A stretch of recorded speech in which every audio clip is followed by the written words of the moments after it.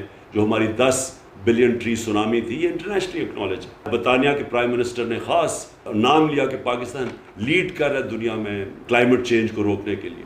میں صرف یہ اب یاد کرانا چاہتا ہوں کہ ریکو ڈیک جس کا کیس ہم ہار چکے تھے, ہمیں اس ملک کو کم از کم 2,000 ارب روپے کا نقصان ہونا تھا. 3 سال لگ کے وہ کیس کو ریزالو کیا اور اسی کمپنی کو واپس انوائٹ کیا, اور بجائے یہ کہ ملک کو ہرجانہ دینا پڑے, یہ ڈیمیجز دینے پڑے, ہم نے اسی کمپنی سے واپس ری انویسٹمنٹ کروائی. اور وہ سب سے بڑی انویسٹمنٹ ہے جس نے ہمارے پر کیس کیا تھا. کار کیس سے 200 ارب روپے کا ہرجانہ ہو چکا تھا, ہمیں فائن ہو چکا تھا. وہ صدر اردوغان کے ساتھ مل کے ہم نے وہ ختم کروایا اور سیٹل کروایا. نیشنل ہائی وے اتھارٹی میں 1,000 ارب روپیہ ہم نے بچایا.